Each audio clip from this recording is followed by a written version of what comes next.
nandun yung pakiramdam ng emotional safety and trust. Yung pakiramdam mo, kayang-kaya mo mag-share sa kanya ng mga deepest secret mo.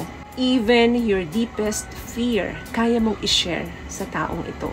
Maitim ba skin, underarm at singit mo? K-Skin ang bahala sa'yo. Premium ang ingredients, paraben-free and sulfate-free, and FDA-approved, kaya safe for everyone. With K-Skin, ibalik ang alindog mo.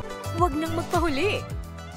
Hi guys! Welcome back to our channel. Kamusta po kayong lahat? Sana ay nasa mabuti po kayo. At sa mga hindi po nakakakilala sa akin, my name is Cheryl Ting. At kung bago lang po kayo sa channel na to, pwede po makagin ng isang favor to please consider to subscribe dito po sa ating channel. And also, wag na rin po sanang kalimutan i-like and i-follow ang ating Facebook page official and also ang ating TikTok account, Cheryl Ting.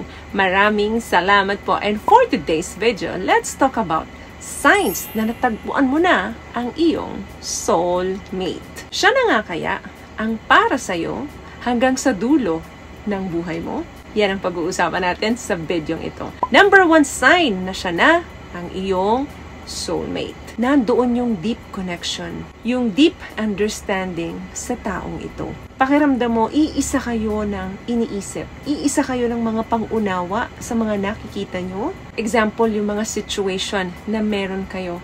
Iisa yung inyong understanding. And nandoon yung connection. Mahal ninyo pareho kung anuman yung nakikita at naririnig ninyo. Nakukuha nyo ba yung point ko na sa bawat situation, iisa yung pagtingin nyo rito? Kaya bibihira yung conflict doon sa relationship nyo. Another thing, effortless yung communication ninyo. Nandun yung chemistry and even na hindi kayo magkausap, nararamdaman ninyo yung peace, nararamdaman ninyo yung security. Even in silence, hindi ka mag-aalala. Alam mong nandyan lang siya.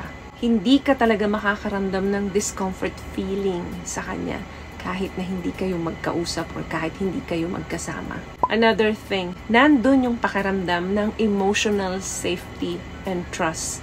Yung pakiramdam mo, kayang-kaya mo mag-share sa kanya ng mga deepest secret mo. Even your deepest fear, kaya mong i-share sa taong ito. Yung kahit na anong kalokohan na nasa isip mo, kayang-kaya mong i-share sa kanya yung idea na yon. Di ba minsan, pakiramdam natin, meron tayong gustong i-share sa partner natin, pero hindi na lang natin ginagawa dahil ayaw natin na ma-judge tayo nila. Another thing, ito yung alignment ng values ninyo. Ito naman yung tipong kung ano yung gusto mo, gusto niya din.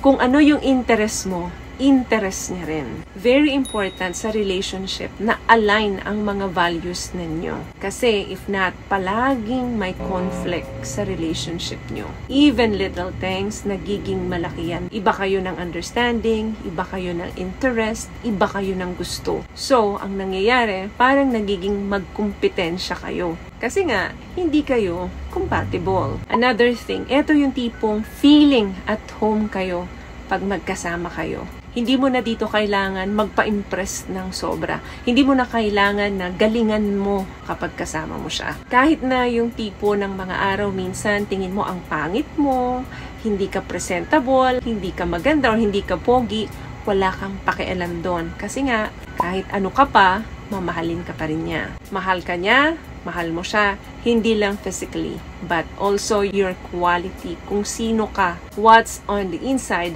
not the outside. What I love about this product, itong No More Dark Secret ng K-Skin, bukod sa may advanced whitening na siya na kung saan pwede niyang matulungan na pumuti yung mga singit-singit mo, moisturizing, meron siyang anti-irritation, antibacterial, maintain healthy pH level. Hindi lang pambabae, meron din po tayong pang-lalaki. Another thing, yung mutual support and growth. Wala kang mararamdaman na maiinggit siya sa'yo or naiinggit ka sa kanya.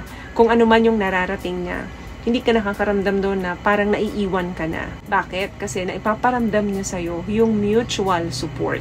Kung ano yung achievement niya, is achievement mo din. Kung ano yung achievement mo, is achievement niya din. Wala kayong insecurities. Instead of tinutulungan nyo i-spread yung wings ng isa't isa para maabot yung mga goal ninyo. Sino man ang mauna, it doesn't matter. Na ipaparamdam nyo pareho sa isa't isa yung mutual growth and yung mutual support. Sa ibang mag-partner kasi parang pag tumatagal na yung relasyon, nagiging kompetensya na, pagalingan na sila.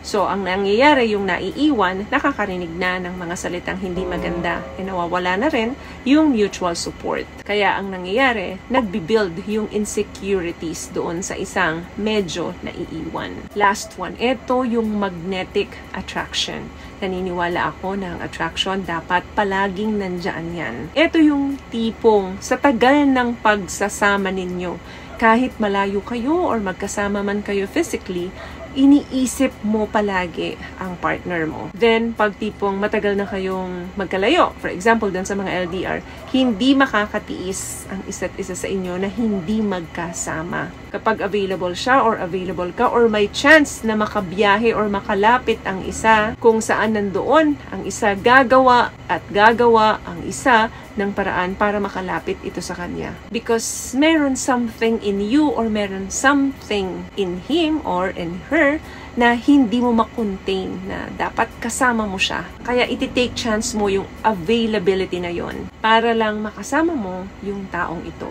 Vice versa, either siya ang gagawa or either ikaw. So, don't be settled for anything less. Kung ano yung sa tingin mong deserve mo at deserve ng puso mo, yan ang dapat na hanapin mo. Kasi kapag hindi mo nakukuha yung tingin mong deserve mo doon sa partner mo, magkikreate ng loneliness yan or ng sadness in you. Siyempre, kapag nandoon ang sadness or loneliness sa relationship, wala ang happiness. So, may nakuha ka bang tips sa mga napag-usapan natin ngayon? At kung nagustuhan mo ang ating video, please give it a thumbs up, comment down below, and also share this video na rin po sa mga kaibigan sa tingin yung matutulungan ng video natin. Once again, palagi po kayong mag-iingat at palagi po kayong manalangin. Thank you guys for watching and see you in our next one. Always love yourself and be a blessing. Bye!